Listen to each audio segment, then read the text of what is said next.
Aperture.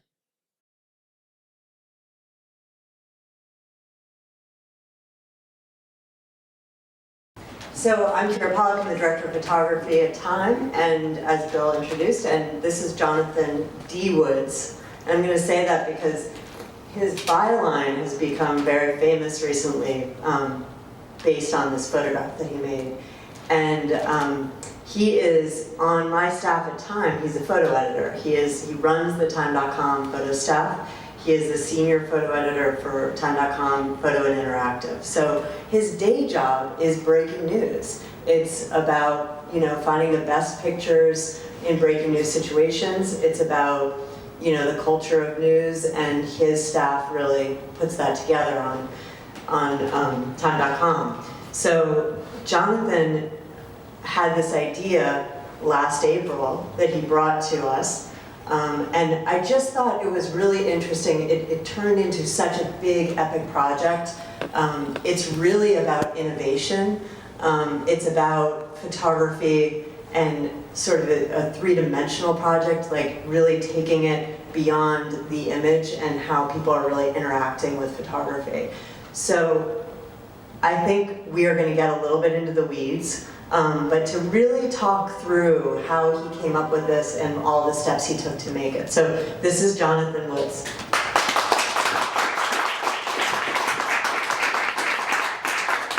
Thank you. And we'll start from the back, which is this picture was the result of the project. But let's start with just where this idea came from and how did you pitch it originally, and we're talking about last April, right? So this is about a year, this was almost exactly a year ago that you brought this into a Lightbox pitch meeting. It all really started out, people ask me a lot, where did this start? And it really started with me wanting to climb up to the top of the Empire, to the top of the World Trade Center, the new World Trade Center. And there were really two origins. This was the first, and it was Joe McNally's image of Tom Silliman climbing up to change the flashing red light bulb. Interesting thing about this picture, it was photographed, if you look at the bottom, it was photographed in the summer of 2001. When this published in October of 2001, the Twin Towers standing in the background of the photo had just been eliminated from the New York City skyline. So there's a little bit of a strange synchronicity between this project and the beginning of mine, which started with this picture. And of course, it's, for me, it was more than just getting up there and bringing a singular camera with me. It was about inventing a way to take this and make it something that's more interactive and more, something that's just going to help it be multi-dimensional and really to help you encapsulate what was taken away when the Twin Towers fell, which was that view. So Jonathan comes into the Lightbox meeting at Time, and we're usually pitching photographers, photography, different people to write about. And Jonathan pitches himself going to the top of One World Trade to make a picture like this that he's pitching. And I, was like, that's a great idea. Sounds like a great plan. And let's just see what kind of access you can get to do this. So really, what ended up happening was, I was like, oh, well, so that's a yes, she's actually going to let me do it. And then I realized, okay, now I have this mountain to climb in front of me, which is the Port Authority of New York and New Jersey, which is taller than any mountain in the world when it comes to bureaucracy. And that's where I really had to figure out how to articulate what it was that I actually wanted to do. And talk about the state of that building right then. It was not finished. Yeah, if you look at this photo, this was photographed in roughly April of 2013, so right around the time I would have made the pitch. And if you notice, there's cranes on top of the building. So when I called the Port Authority and I said that I wanted to go up to the top of the building, they're kind of like, huh? Like, there's no top on the building yet. And I said, well, I'm thinking ahead. I'm trying to plan ahead. So what was really insane to understand was that we were two-tracking with the Port Authority while they were in the midst of construction, not having blueprints, not having any idea of what it was going to look like up there. I'm trying to conceive something to be able to work and to be able to pitch to them. Come on, why don't you trust me?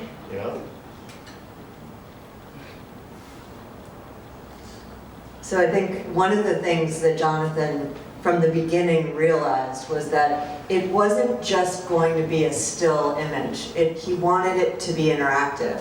And so in order to do that, he partnered with Gigapan from the beginning. And this is just a document of a Gigapan image from the inauguration. And it's an interactive picture where you can click on where different people are, and it goes 360 degrees. And this was like part of the inspiration for partnering with them to do this. Yeah, and it's the other half of, Joe McNally had the great idea to go up to the top of the Empire State Building, shoot the photo, but then what was actually going to take that and make it real, make it multidimensional? And it was really Gigapan bringing their brains behind this, their platform for it, their hardware for it, that enabled us to take, and this is a living, breathing thing. You can zoom in on, President Obama with his hand on the Bible on the stage. So I wanted that kind of clarity, I wanted that kind of resolution.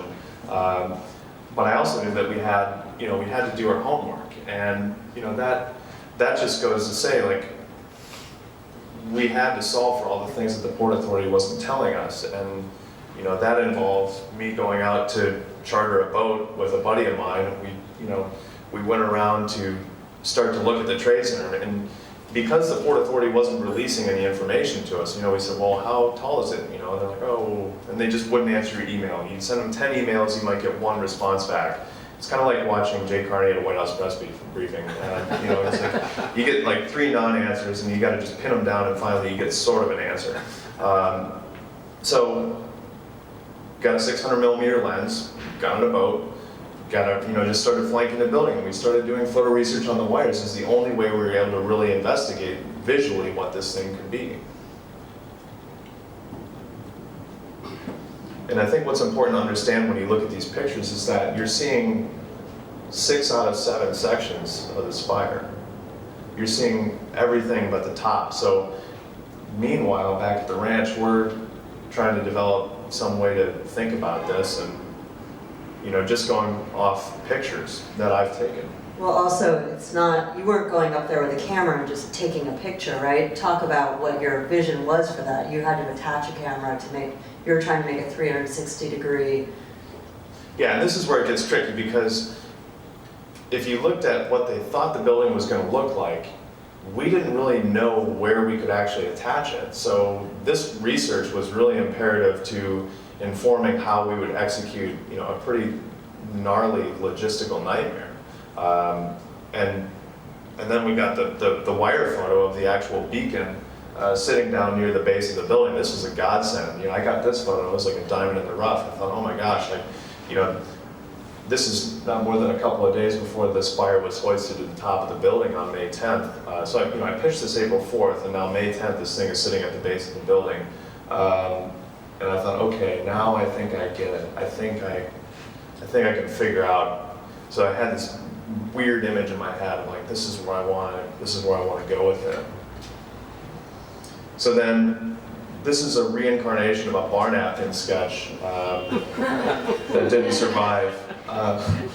But May 1st, 9 days before they hoist the beacon up to the top of the spire, I had that image, and I thought, okay, well, there's a few ways we can approach this. We can either, and I'm just going to hop up for a second. This is far more interesting if I can actually tell you. So I'm like, here's the boring way we can do it. We can put a tripod down here, but if you think about a 360 panorama, the camera spins around, you see everything. And the last thing that I wanted to see is all that junk that you saw in the last photo, all the mechanics and everything. Like, you want to see the beacon, you want to see this thing, the crowning element. But you can't do it like Burj Khalifa, they shot right on top. That point doesn't exist here. So we knew that we had to attach somewhere to be able to get out from the building. So we thought, well, yeah, the railing's perfect, right? We'll just put like a super clamp on there. So then we got really technical. We got into AutoCAD. We're like, okay, I don't know AutoCAD. I'd have to get another degree to learn that program. And I'm not an engineer, but I have engineering in my blood. My grandfather is an engineer. This is Kira's biggest praise and criticism of me, is I always think about things like an engineer, but I need to have more heart. So anyway, we came up with this. We're like, well, we're going to attach this big bar. So we bring this down to the Port Authority, And they're like, are you guys out of your minds? Like, you're not attaching to the railing. Like, that is not safe. It's a safety railing, and like we did research on the railings, and you could put a rhinoceros in there and it wouldn't break through the railings, but they just didn't like the idea of just putting stuff on the railings. So it was back to the drawing board, and meanwhile, like the clock is ticking. So we start doing more wire research, and then we see this photo. And it's high resolution enough that we can actually start to see some of the detail about, beyond just the railing. And these are all engineering words. I mean, this is not my vocabulary, but the hoist points, we're like, oh my gosh, that's perfect. Like, that's what they're gonna use to lift it. And they're not telling us this. Like, we're figuring this out on our own. Like, there's 4 hoist points on this thing. And if they go up there with a little zip wheel, a little grinder, they could cut one of those off for. I mean, we're totally blue sky in this thing, because it's like, well, if they cut one off for us, we could slip something in there and like put a pin through. And yeah, so we keep going back and forth with the Port Authority, like, well, will you give us this information, will you give us that information? And they finally gave us the blueprints under non-disclosure agreement. They gave us all the information that we needed to be able to make most of the decisions that we needed to make. So we're going to show you a clip of the raising of the spire, and this is a Port Authority clip that we had access to, that Jonathan was able to get access to, just so you can see the scale and the height. And we used this clip in a film that we did, a red border film with Shaul Schwartz, who directed it. Once Jonathan finished the project, we knew we wanted to really get the heart of the iron workers that built the building. So Shaul directed a film about this, and this is from that film. Where it was definitely one of the most exciting days here and satisfaction days here, it was also the most stressful day.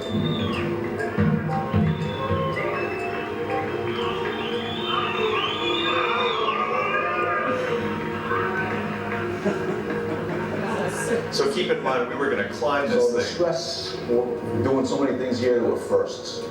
Putting the crane up on top of the doghouse, jumping this crane to heights that the crane never jumped to.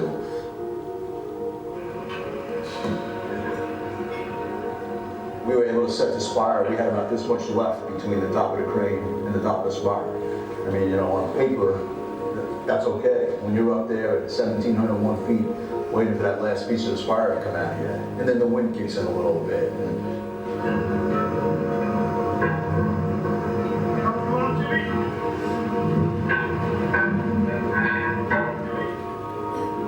Jesus. Yeah. When you see the beacon in the city, I mean, you can't even begin to understand the scale. I mean, there's a whole stairwell. I mean, that is a huge area at the top, and just the height of where you are. So, I mean, I just thought he was crazy the entire time. I mean, he did not stop. He's on a boat making pictures, he's got sketches, he's like, and I was saying earlier, I've produced some really hard shoots with, from world leaders to major musicians and celebrities, and access is hard. And the Port Authority does not compare to any of them. To attach something to the top of that building, or to allow that to happen, so the amount, I think it's interesting to just go through that, because it really speaks, like Jonathan figured out how to make that picture. So, yeah. So having seen the video of the spire going up, you guys understand now that that is a 405-foot structure that's attached to the top of the building. That's what brings it to the full 1,776 feet. One of the things that we had to figure out once we got up there, well, not before we got up there, we had to figure out where of those hoist points, which one we wanted to attach to. So we worked with Digital Globe, which is the largest commercial satellite imagery provider in the world. And this photograph was taken on May 10th, the same day, coincidentally, that the spire was, the top final segment of the beacon was hoisted up to the spire. In the full resolution version, it's a 270 meg file. You can zoom in from space and actually see the hoist points on the spire. It's 50 centimeters out. It's amazingly sharp imagery. So anyway, so we figured out exactly, the the building, the beacon sits like this. Where is north? What do we want to see? If we put it on this point, do we see the Statue of Liberty? What do we not want to see? New Jersey. What do we want to see? Manhattan. You know, we want to see all the iconic things that people know and love about New York City. No offense to New Jersey, but you know, there's a blind spot. There's always going to be a blind spot at 360, and this one had a particular disadvantage, and we had to figure out where to position it to best execute the photo. It's insane. You know, these guys have no visual acumen whatsoever. These guys, I mean, it's like you're educating very young children when it comes to like what you're trying to. They're like, they understand construction and they understand manpower and they understand press releases. So getting them to understand, wanting to attach this thing to the building, you have to teach them. You have to be patient with them, and that I think has, I mean, that's made me better in other aspects of my life because I'm thicker skinned in all regards. So we tried to do all these different diagrams, and we bring this one down, and they're like, the beacon doesn't look like that. And we're like, would you just humor me for a minute? And you're like in a room full of engineers. There's no humor. So design after design after design gets shot down, gets shot down, gets shot down. And we finally said, okay, well, what about something like this? And I just remember there was one meeting that we had where there was a bunch of key people: engineering, safety, construction, DCM. All these guys, a lot of acronyms, and they look at it, and there's one guy over in the corner of the room that says, I think that might work. If they do this, it might work, and if you do it this way, with this material, and we're just sitting there writing down everything. I'm like, oh my gosh, this is like, you know, it's finally like you've been allowed to peer into the Bible that they have down there, and just get the knowledge that you need, use it to inform your decision, move on. So we came up with that. And we went to final design on it, and between May and August 7th, we came up with this. And this was our final design. So what you're seeing there is, this is the very top of the spire. It's the beacon on top of the spire, and this arm that's extending out to the right is the aluminum arm. We call it a jib. It's a pretty industry standard term, so we'll call it a jib, and it extends 13 feet out from the building.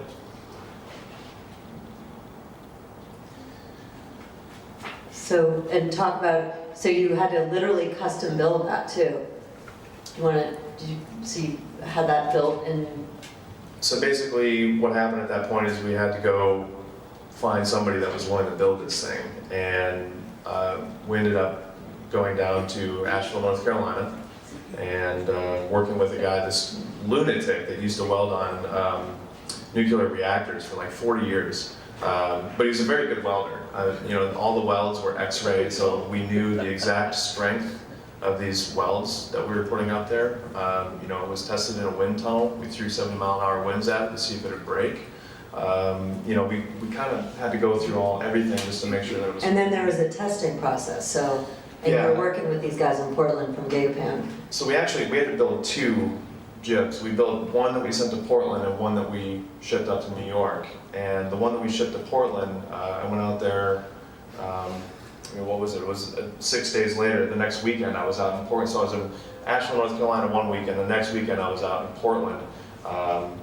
You know, and then we were like, well, and I guess the important thing to know here is like, I had to work with somebody on this that was actually going to climb the spire with me, and he was going to be a guy from Gigapan. I could not do it without him, he could not do it without me. So I had to know that I was going to be in a position where I wasn't going to want to knock this guy out up there. And to spend 5 hours with somebody in a high stress environment, you want to know that he's not going to get shaky. So I said, well, let's go get up somewhere high. So, and talk about what was your test? You had to get high, right? You couldn't just do it on the floor. Portland's a great place to do that. So we ended up going to Portland, and Gigapan had a really good relationship with the Oregon Department of Transportation. And they said, well, do you guys want to go up on one of our highest bridges? And he said, well, can we go up on the highest bridge? And I said, well, sure. So they just closed down a lane of traffic on an interstate. I mean, this is the Pacific Northwest. This would never happen in New York. It's like, it's almost a blessing that we had to go out to Portland for the testing. So this is a quick video that will show you.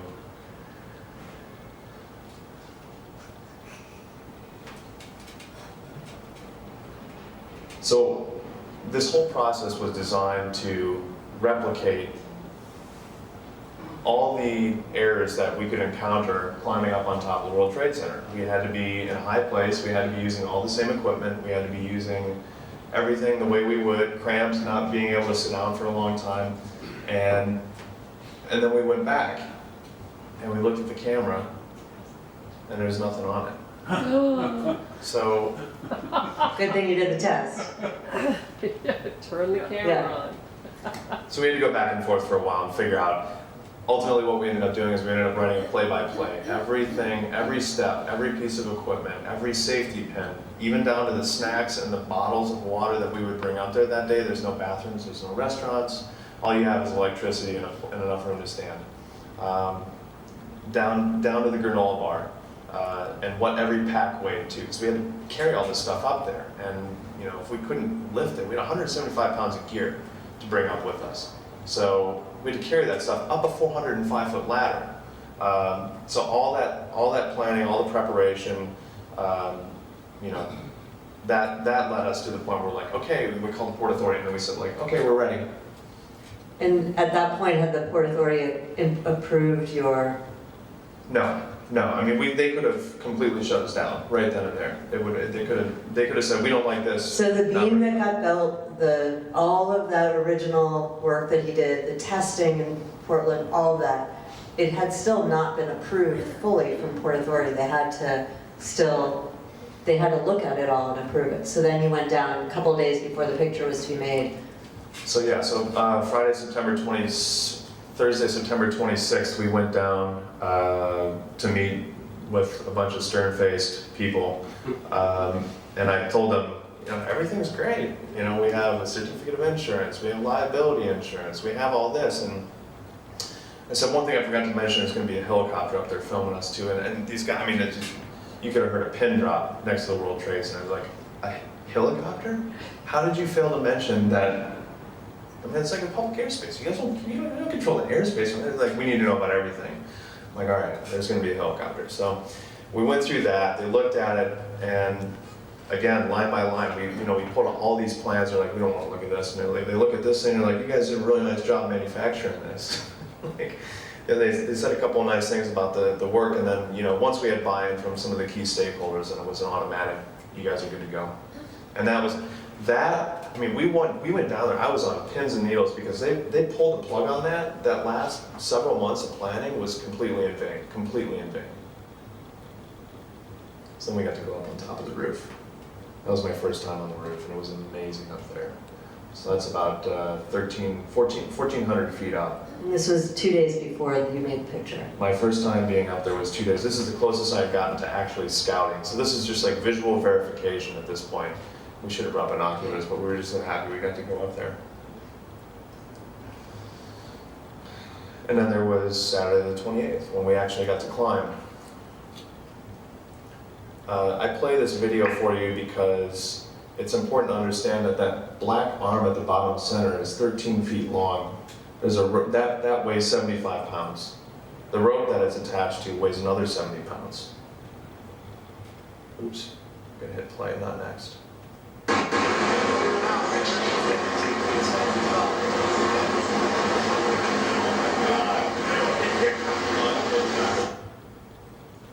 Sorry.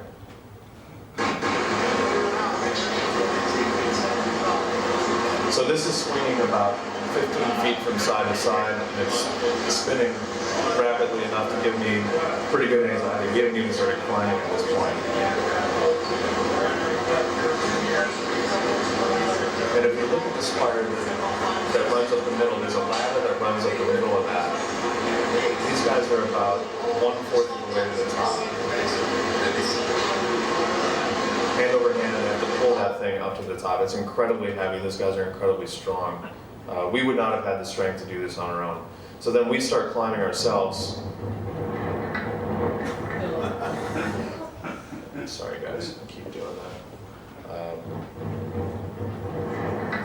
So literally when you look through the ladder, when you're climbing on the outside of the structure, there's nothing but you and the wind and the spire.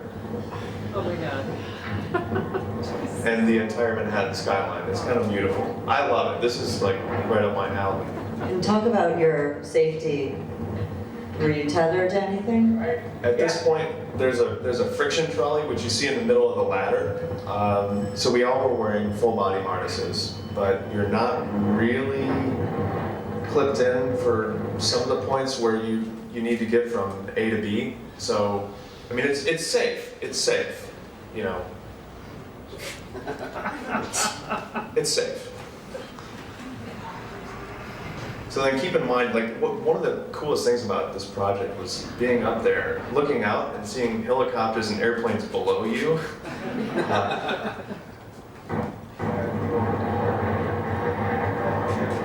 And then being able to lean over the edge of the railing.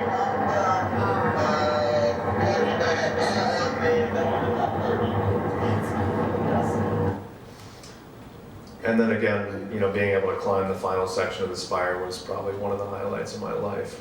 It wasn't probably, it was one of the highlights of my life. Oh my God. Sign a will before you climb it? So were No. you tethered in there? Were you hooked in there? Like, there's a little friction trolley that rides up in the channel with you. You were to fall, but it had helped you? Well, I mean, I don't know, I didn't fall.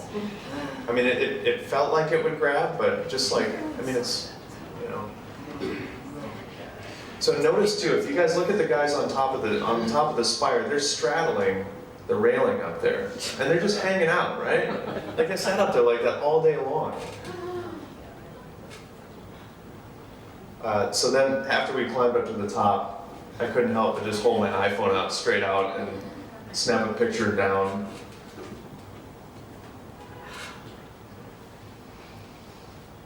And then you had to attach this, you had to attach the beam. Yeah. So then in the wind, and was it windy up there? It's about 25 mile per hour winds for a solid 5 hours. Really bad wind burn. So then, basically the process was we assembled it, we had to put the camera on it, we had to hook up all these cables, we had to hook up a laptop, and once we got it attached, you can see that hoist point there in the center where that black jib comes down to the center. It's really important to understand that the jib was designed in such a way that it would be invisible in the photograph, and you'll see that when you look at it and when you play with the interactive version of it. But by its design, this was so that you could see the spire. You wouldn't see all that nasty crap where we're standing, and then you would be able to look straight down and see an entire 360 degrees around. And that's what it looked like from the opposite side. And even like the design of this computer board, this remote, we call a remote interface board, it's a tiny little computer on there that remote controls the jib, because we couldn't go out there and touch it. So if anything turned off, if anything needed to be adjusted, we had to do it all remotely. So we worked in tandem with GigaPan to develop software to be able to remote capture all the photos, to be able to remote operate the robot. It's the first time they had ever been doing that, and they're now marketing that as a product. Wasn't exactly pretty, but it worked. And we were happy.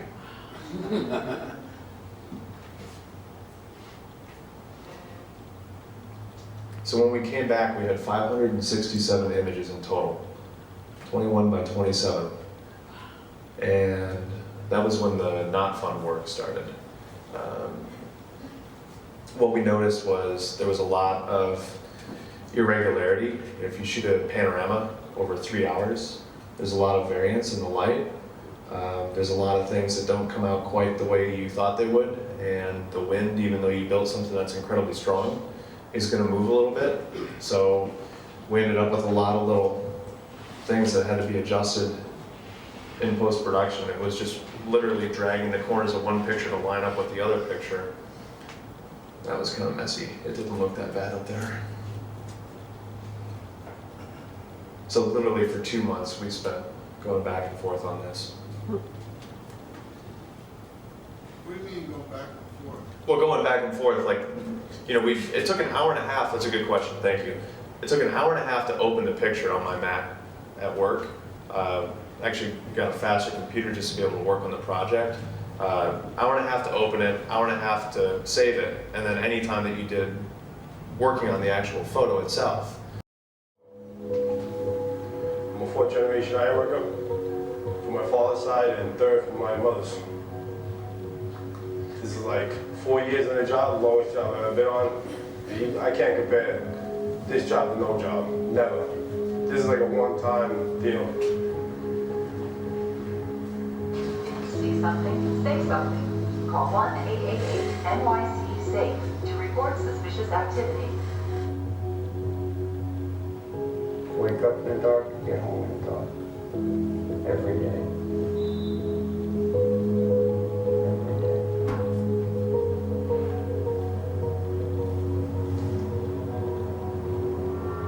Parents go out, door to door, almost 7 days a week, 10 hours a day. You miss your family, you hardly see them, you don't see them.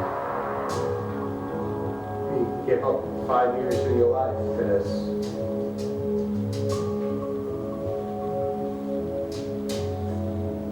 And I've been here from start to end. It's coming all together. This place is home. Ain't home no more.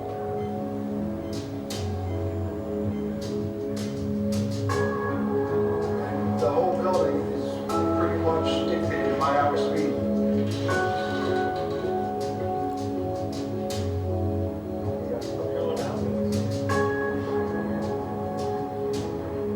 It'll be a special day to say that you finally finished. Especially in this job. I mean, it's, there ain't no building like this ever going up.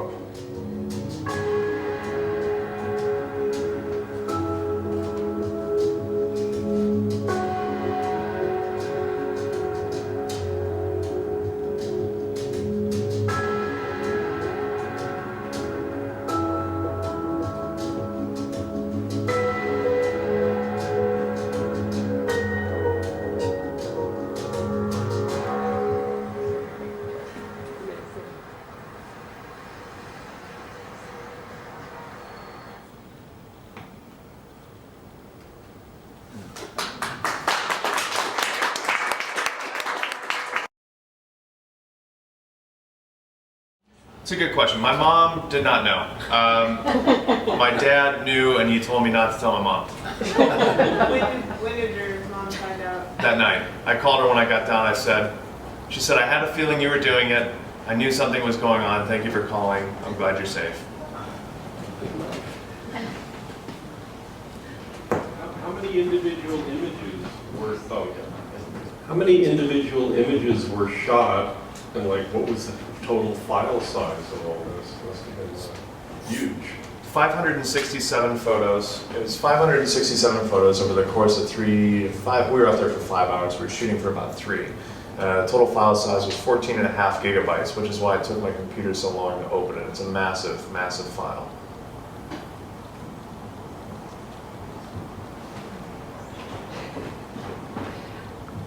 This is for Kira. How do you budget for something like this? I mean, when he walks in the door and says, oh, I have this idea, I mean, I know when that happens here at Aperture, it's like, oh, okay. Let's make this book. How much is this book going to cost?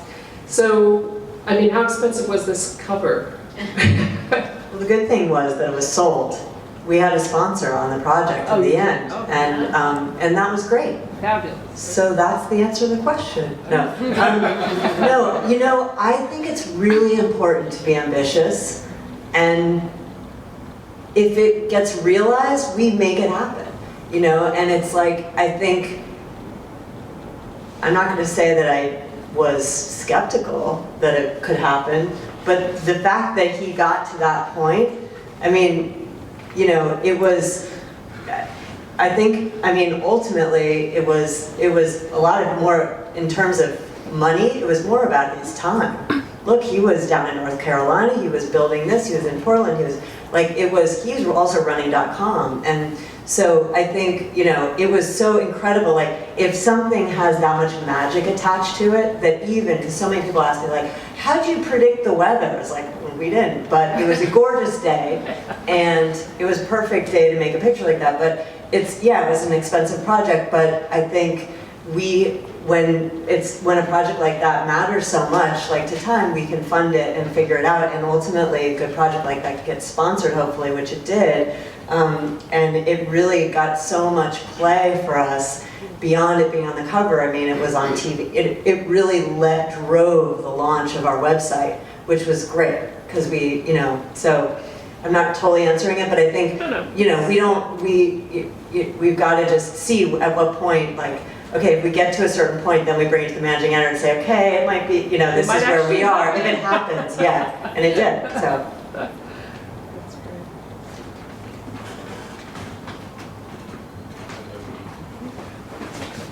What kind of camera did you use, and did you sell more magazines that week than average, or was it the same print run or whatever? I'll take the first question. The camera was a 5D Mark III. It was a 100mm 2.8 macro lens, and there's a very specific reason we wanted to use a 5D Mark III, because it was light. There's a Nikon camera that I don't know off the top of my head that has a higher pixel density, but the 100mm lens, I'm not familiar with the Nikon series of lenses as much as I am Canon, but we went with a macro lens because of the focal length. We needed to be shooting at a high aperture, focusing to something that was very close to us, which was the beacon. It was important that we were able to do that.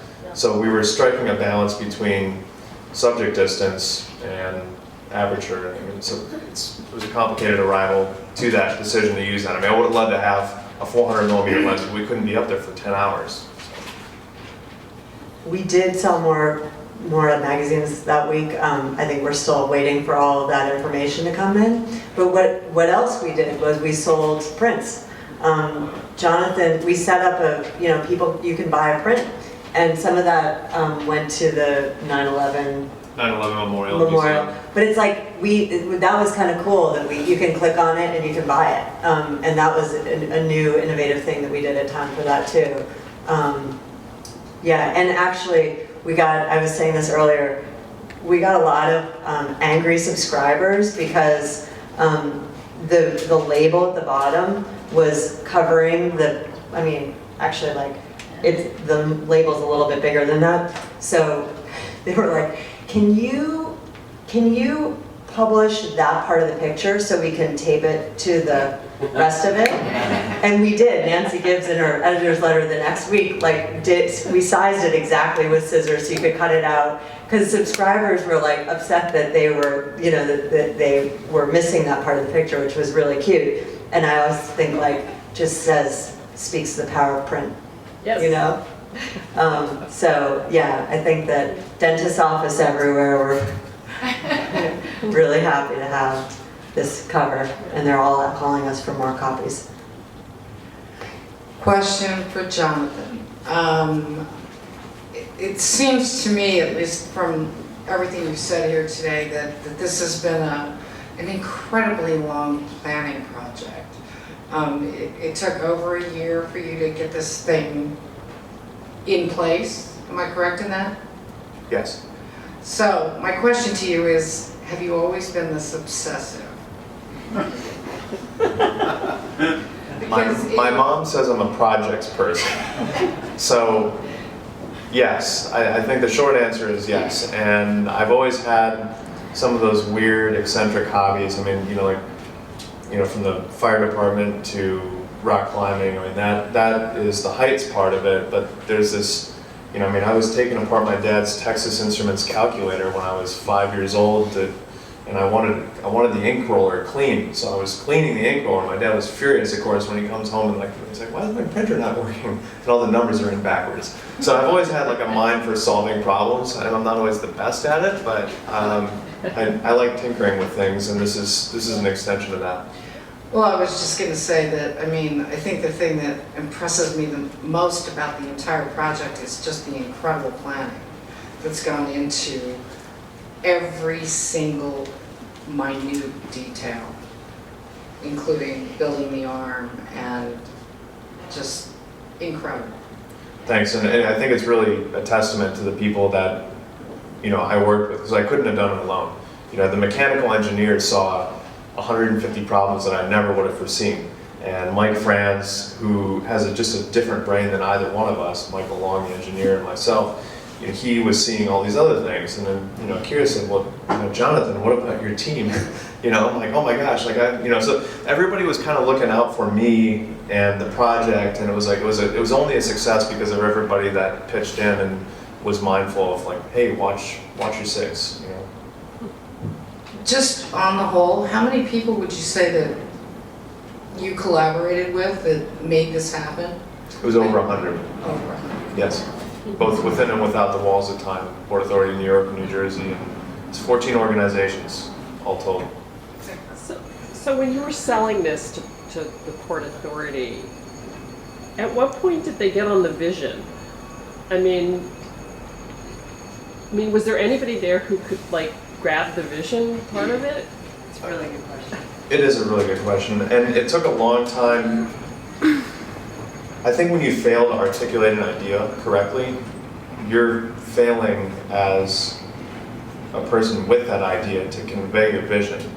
And one of the most difficult, I can sit up here all day long and say that the Port Authority is difficult to work with, but maybe I'm just not that good at pitching stories. So I think that this taught me a lot about how to really specifically articulate my vision to somebody about what I want to do in a succinct way, in a way that they can understand, digest, and believe in. And it's the last part that's the most important, because if they wouldn't have believed in it, it never would have happened.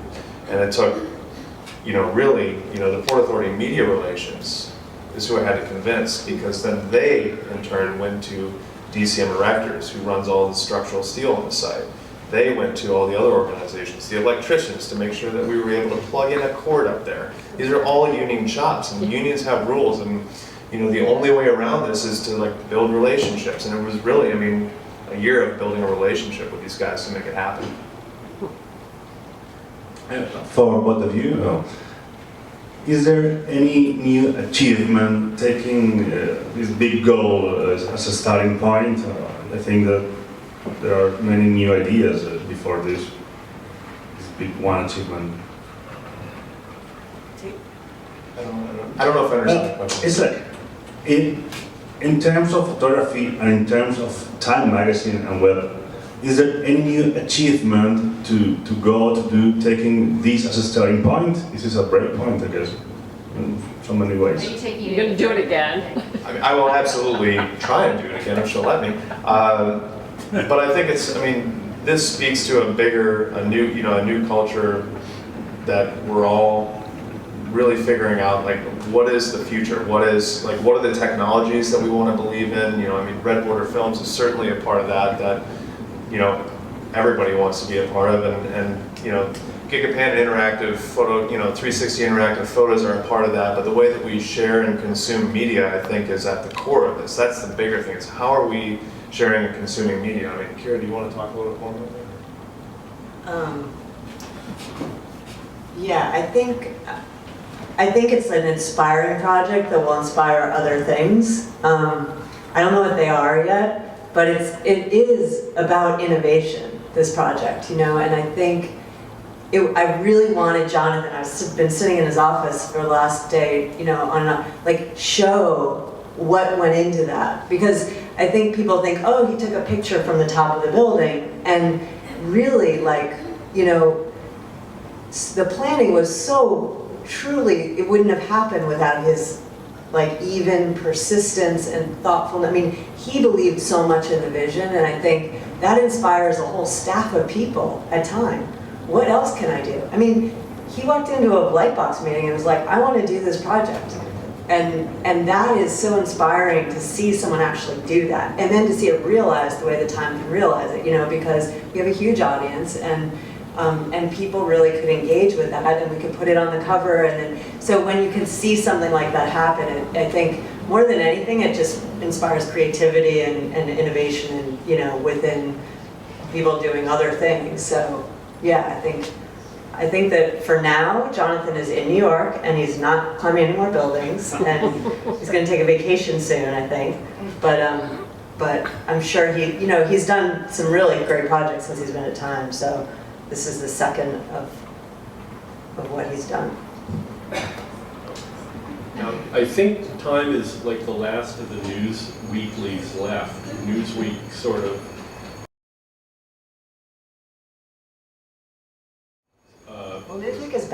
Oh, right. But for a while it was like soft lifestyle type news, and then okay. But you guys are still hard news every week.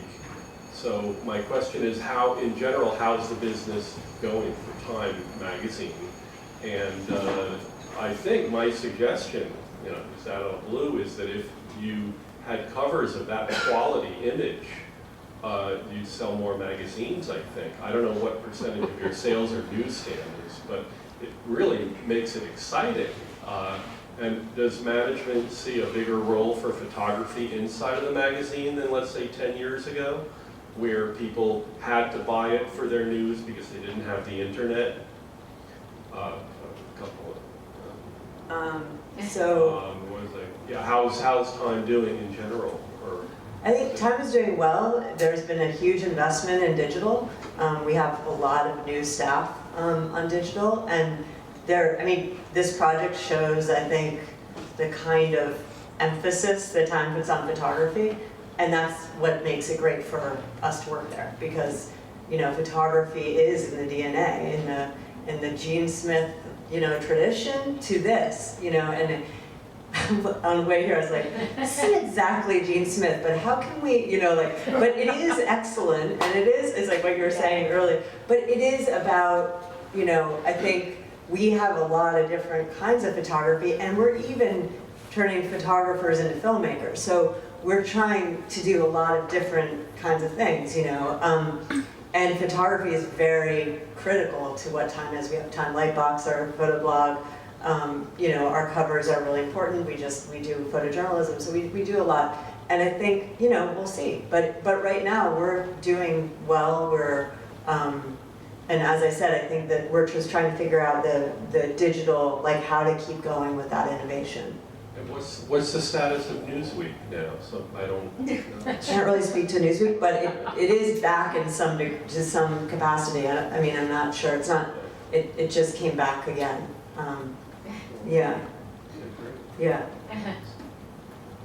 Jonathan, when you were preparing and photographing, did anybody ever consider you a security risk? I mean, in terms of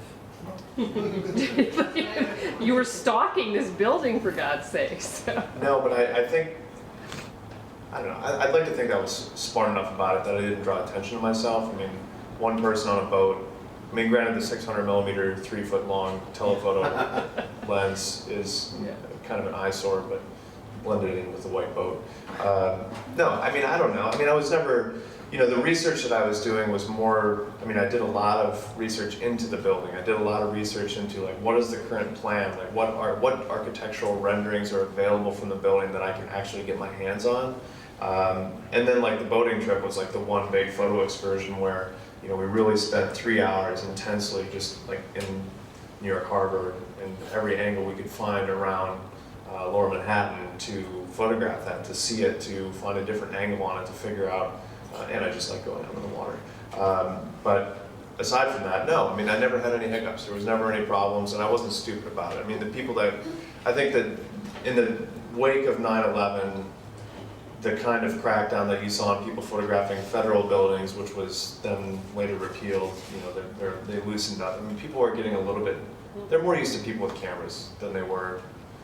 Well, obviously they didn't have high security on the building. Right, anyway. Yeah, they let anybody in. I have 2 questions. One is, in the process of this project, was there ever a point where you yourself said, just forget it, it was a stupid idea? Or did anyone try to kind of talk you out of it and say, hey man, maybe you should just drop this? And my other question is, when you actually were up, the day you actually climbed up, did you ever, was there ever a moment when you were like, bad idea? Did you have that kind of? I'll answer the second question first.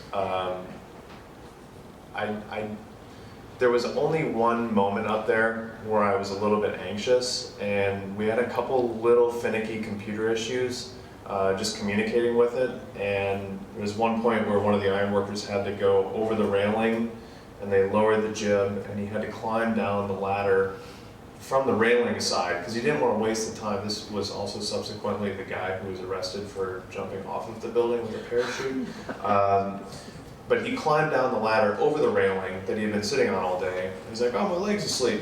And he gets down onto the ladder and he snakes his leg through the ladder and he's sitting there with no hands on him. And I'm like talking him through. I'm like, this guy is going to fall. And I'm like, oh, wait, he's clipped. He's fine.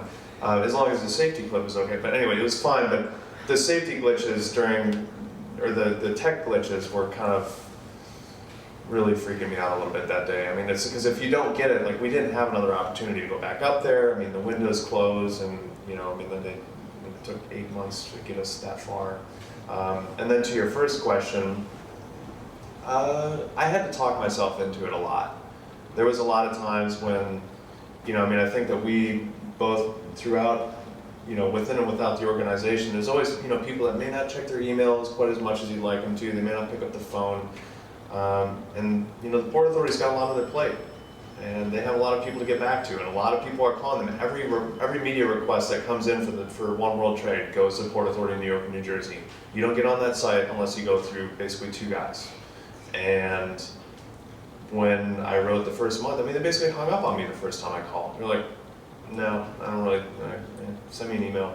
Like, this is going nowhere. So it was a lot of just continuing to talk yourself into it, use your friends, use your colleagues, you use your boss, and they, you know, they kind of help give you the pep talk you need at the right time. Right. Thank you very much. Thanks.